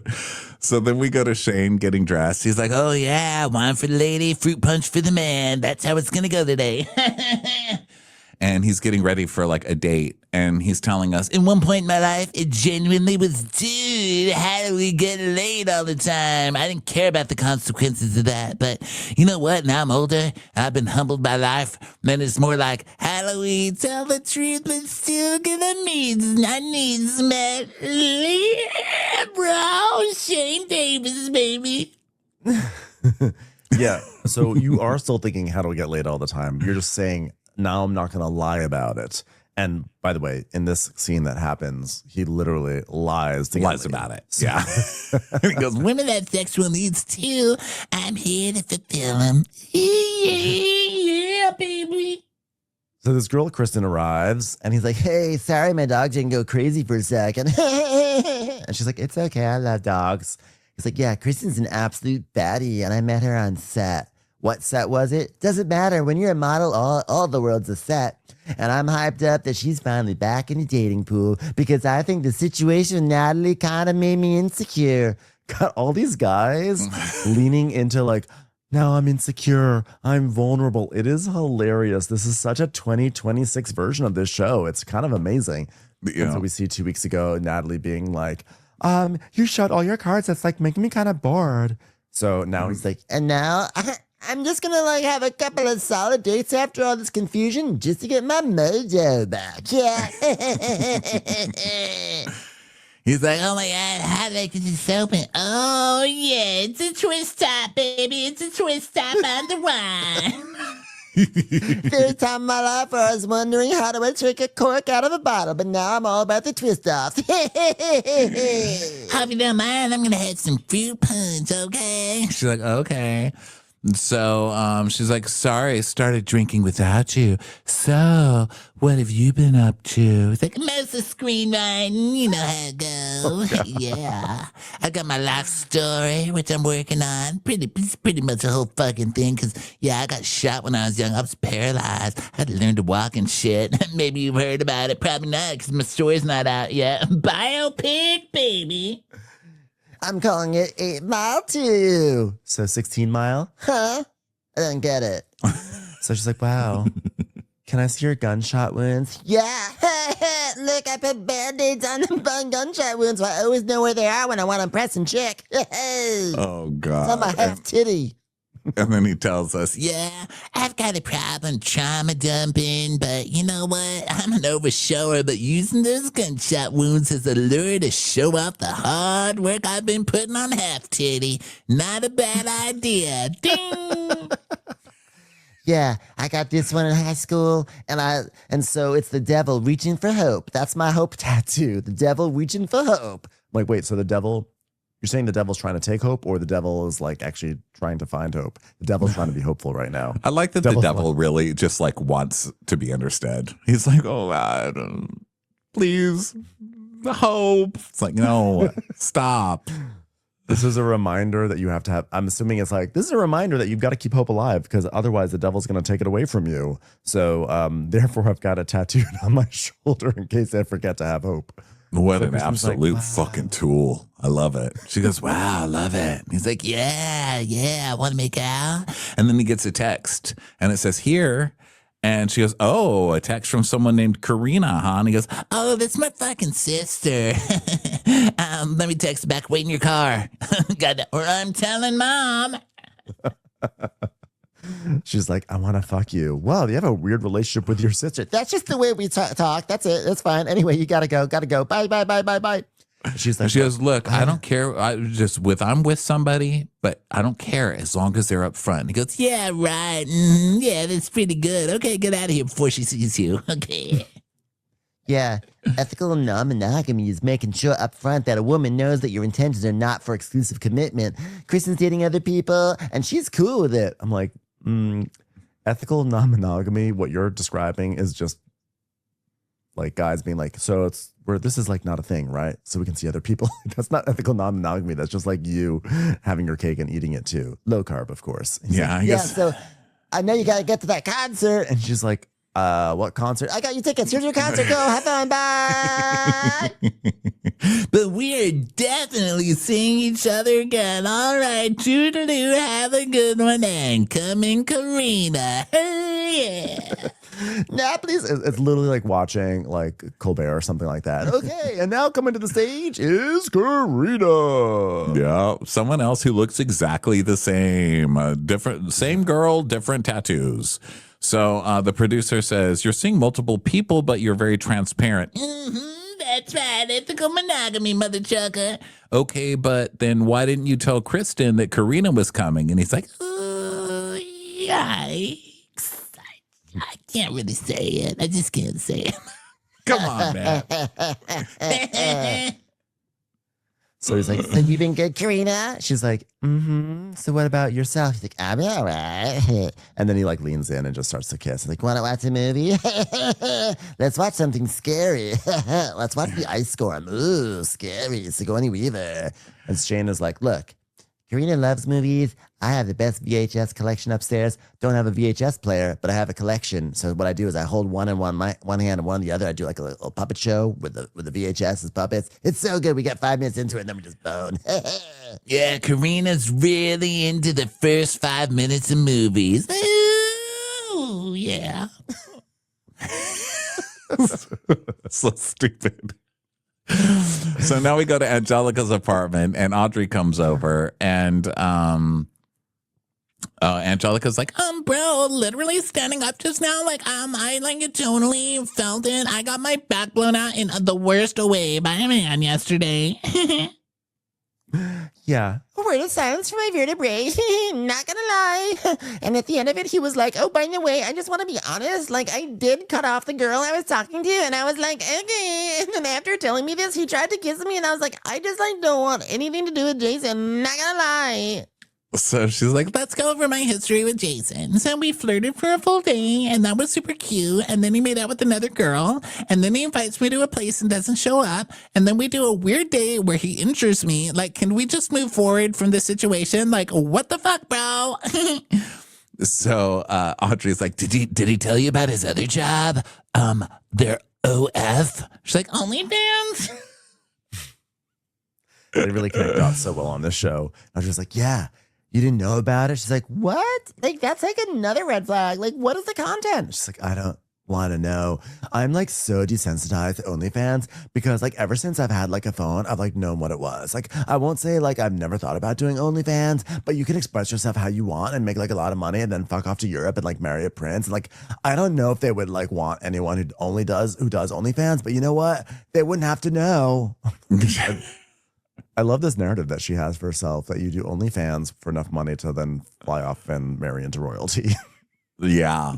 I think it's harder than people make it sound, OnlyFans, because everybody's on it, you know? I think it's like you're out there like wheeling and dealing and hustling. And I think I told you this, but at my niece's high school, there was a mom doing OnlyFans, and she wrote on the back of her car with like paint on the window, you know, when people do that, like just graduated. But instead of that, it said like OnlyFans, and it had her like QR code. And so all the dads, she was getting in trouble because all the dads were like sitting in the carpool line and going to her OnlyFans, you know, like you have to work it.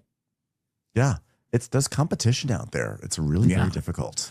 Yeah. So Audrey's like, can I tell you a funny story? So Chris and I were hanging out after our surf lesson, and like I'd been like drinking, and he goes, "You want to just stay at my place?" And I was like, "Sure." I mean, it was like PG-13, but in the morning I needed a shower. So he's like, "Second door to the right." So I go to the shower, and there's like, "Do you know what a penis pump is?" She's like, "What?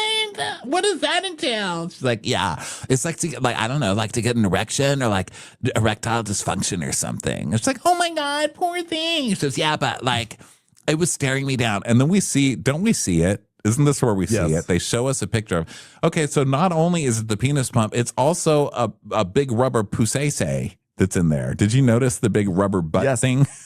The jerk off toy. I saw that. I was wondering because I feel like I saw the pump because I saw the thing, but then I saw the flesh. What's it called?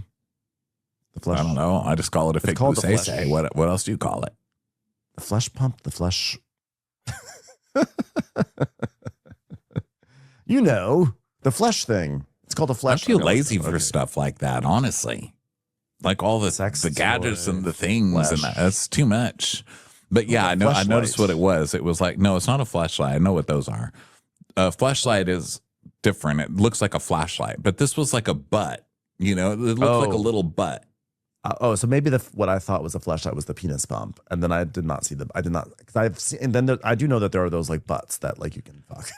Yeah, it's like a butt and a poussesse. And so that's in there too. And so she's like, yeah, and I was like staring me down. I was like she's like, yeah, I was like staring me down. I was like mid shampoo, and me and the penis pump locked eyes, and I was like, hey, and it was like, what are you doing here? And I was like, what are you doing here? And he goes, so he sees her in the hall, and he goes, hey, I thought you were in my bathroom. And she's like, I was. And he goes, no, that's not my bathroom. That's Jason's bathroom. She's like, oh my God. So I just want to point out that's Jason. That this stuff is in the public bathroom that's in the hallway for the guests to use. And it seems like this will be an issue because the previews for next week, they're doing a photo shoot, and Angelica says, 3, 2, 1, say penis pump. And then it looks like Chris gets mad at Audrey because like, why are you making fun of the penis pump? And then Audrey gets mad at Angelica. Like, why would you say that? Why would you out that? But I'm like, this penis pump is in the public bathroom of your apartment. And also you're on OnlyFans. Well, it's Jason's bathroom. But still.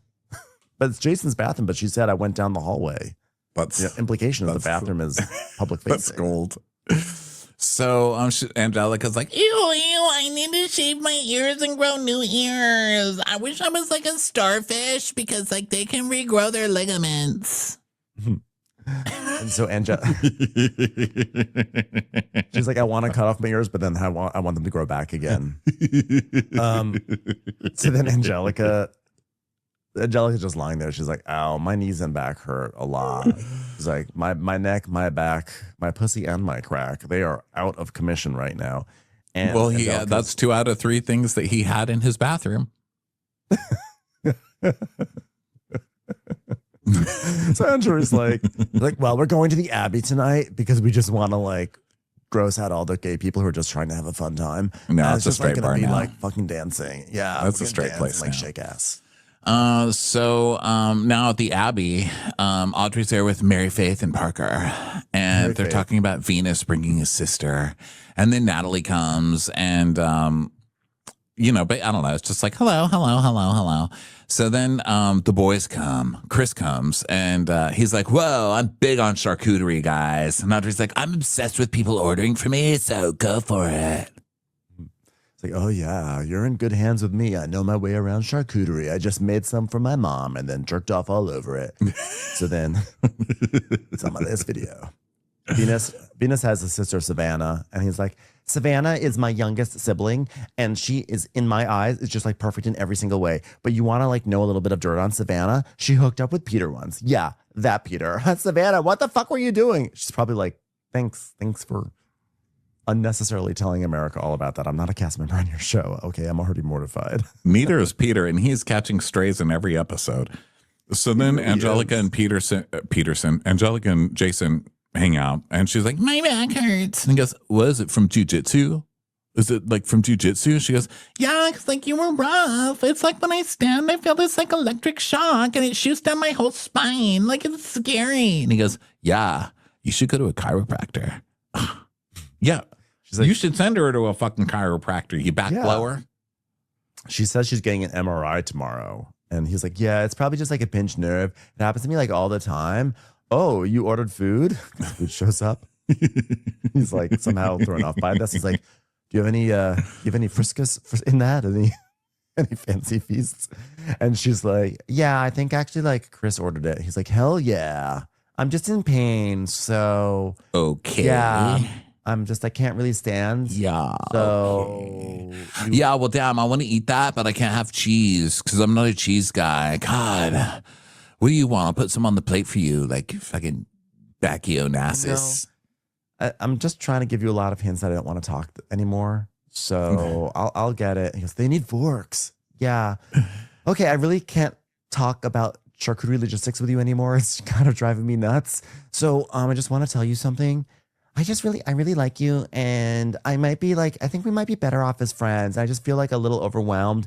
And when you tried to kiss me, it made me, I don't know. I don't know, but I feel like, I don't know. I just think that like, can you walk away now? Because I can't.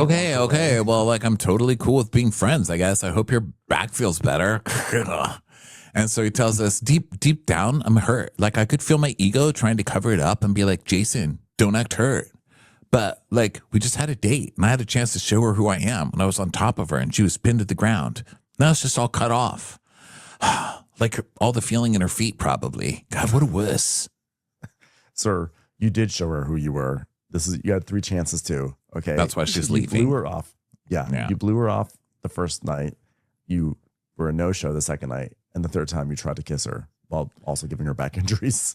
Yeah, so he tells Chris that he got dumped, and Chris is like, whoa, bro, she's playing games, bro. And he gets like way too mad. You guys are weird. Just date. Like, I know this is frowned upon, but like, you're too mad, and it's creepy. And then he's like, I mean, they just had a jiu-jitsu class, and apparently she can't stand up, but she walked her ass over here. It's like, well, she can walk. Like, she's not like an invalid now, but her she's not moving hurts. A chair with a straw in her mouth. She's like just a total fake, according to him. And he's like, yeah, I don't know. I don't know her, but like, she's like got weird fake energy. So like, I can't really tell her motives. What are her motives? She just dumped him. It's not like she's playing games with him. She said, I don't like you. And she left him. That's not a game. The one who's acting squirrely is Jason. He's the one acting crazy. And then he's the one who's like, he's upset that like she broke things off with him when he was the one who was like, you're clingy and I don't want to talk with you anymore. And then decided, so like that already happened. And then on top of that, he decided he did want to talk to her, and then he blew her off. It's crazy. And then Chris says, yeah, she actually sent Jason a picture of her at the gym the other day after jujitsu. So like, she's full of shit. That's what she is. And she posted on Instagram last night. She's like, here's the picture I supposedly texted him. It's from my Instagram. So, yeah. So then in comes Shane. So he sits down with Angelica. He's like, hey, what's up? How are you? Nice charcuterie, man. Why is there cat food on it? And Angelica's like, yeah, you look like really good tonight. He's like, oh, damn. You look really good tonight. What's going on over here? You want to sit down? Oh, you're already sitting down. That's so cool. How convenient. I'll sit down too. It's like, yeah, because like I see you, but like I don't get to talk to you. It's like, yeah, I was a little worried about coming at you just because at first I was like, I don't know what she's feeling, you know. But why didn't you say hi? Because I just didn't step on Jason's toes because, you know, like he needs those toes. He's pretty short. Like he needs to stand on them. You know what I mean? She goes, his tiny little toes. You don't want to hurt his tiny little feelings. He's tiny little stupid small. So he says, I always thought Angelica was hot, but I I thought she was really madly in love with Jason. Bro code's super important, but the chemistry is just happening right now. Sorry, bro code. Sorry, bro code. I think you're hot, but like I also like don't know you. He's like, yeah, you don't need another ex. That's all there is to it. Do you like movies? Period with a T at the end, and that's all I want to know. And so now he's like, oh my God, look what's happening behind us. Look what's happening, you guys. And I was just like, oh my God, I'm pretty sure it's been 0.5 seconds since she was talking to Jason. I mean, girl, we do not have to homie hop. We can do a homie walk. I'm like, no, that's just 0.5 seconds since she broke up, but she wasn't talking about Jason for a while.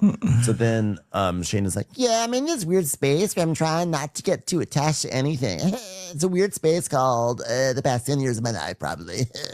Yeah, so you're just like trying to fuck everything with a pulse? Yeah, check. Okay, well, let me see if you got a pulse. Wait, you don't have a pulse, girl. Oh my God, she's dead. She's literally dead. God, this is fucking crazy. She's dead. She died in the jiu-jitsu mat, Scott. She's reanimated. Someone help me. Someone get a stake. Put it through her heart. She's died on me. So Chris is like, oh, she's going to be petty? Well, I'm going to butt in. So Chris and Angelica and Shane are like, he's got his arm around her in this booth. So Chris comes up and he's like, whoa, what's going on here? and Shane's like, we're just having conversation. Nice conversation. And Angelica's like, yeah, it's just like two really nice, sweet people just trying to get to know each other. and Chris is like, well, it's looking a little bit more than that, okay? He's like, yeah, well, this is how you and I sit, okay? This is what we do. And okay, like, bro, well, good luck with her. She goes, oh my God, what the fuck does that mean? Like he's acting like he dated before. He wishes he dated me. Chris did such a good job. Wow. Going in saying, hey, what's going on? All right, have a great night. Bye. Good luck. Like, wow. Yeah. Be careful with her. Be careful. What an ass. So she's really like, oh my God, did he just like use his penis pump to come over here and cockblock me? Dun, dun, dun. That was pretty good. That's a good line. So Chris is like, this pisses me off because obviously Jason's my fucking best friend, And Shane's my boy. Is Shane gonna do Jason dirty like that? But when it comes to bro code, you just don't do that shit, man. Yeah. So then Venus is like, yeah, I don't get that shit. I don't understand what's happening with that. So then everybody's all mad about this thing. So Angelica's like, oh my God, I hope I ate enough so the tequila doesn't take over the situation. He goes, let it take over, baby. Let it take over. She's like, oh my God, put the tongue away. He's like, sorry, I can't. You keep pulling it the fuck out. She's like, oh God, I hope your pull-out game is great. I'm like, whoa, this is really escalating here. She's like, fuck that bullshit. Let's have some fun. Yeah. So now everyone goes to dance, but they're all mad. So they're like, we're dancing because we're mad now. We're going to get our anger out on the dance floor. So they're dancing, and he's like, you look so good. And she's like, you're so disarming. I appreciate that. This is part of that Riz that you have with all the girls, right, Riz? He's like, nah. God. These people. Yeah, so they see that everyone else is dancing, so they go join them to dance. And then Marcus goes to check out if Jason's okay. And Chris is like, dude, he's fine, bro. Leave him alone. He's like, I don't give a fuck. And Natalie's like, I dodged a bullet right there. Dun, dun, dun. So what's going to happen? And then it ends with Marcus going, what a whore. And then those two. And then Shane and Angelica kiss on the dance floor, which is pretty quick. But you know what? I support it. Just because Jason was a fucker and he deserves to. Yeah, support it too. They weren't dating. Come on, give me a fucking break. That guy, how many times is that guy going to stand her up? So stupid. Exactly. What a whore. Shut the fuck up, Marcus. Idiot. Yeah. I'm glad to know that this show is just going to keep idiotic men at the forefront, because I love ragging on idiot men, but good Lord. So fun. Well, thank you everyone for being here for this extraordinarily long episode. And we will catch you with some Southern Charm later today. And we got so much content still to come this week. There's so much. Thanks for being here. Get your tickets for the Golden Crappies. Don't forget about ad-free Watch for Crappens available on our Patreon. And we will catch you on the next episode. Bye, everyone. Bye.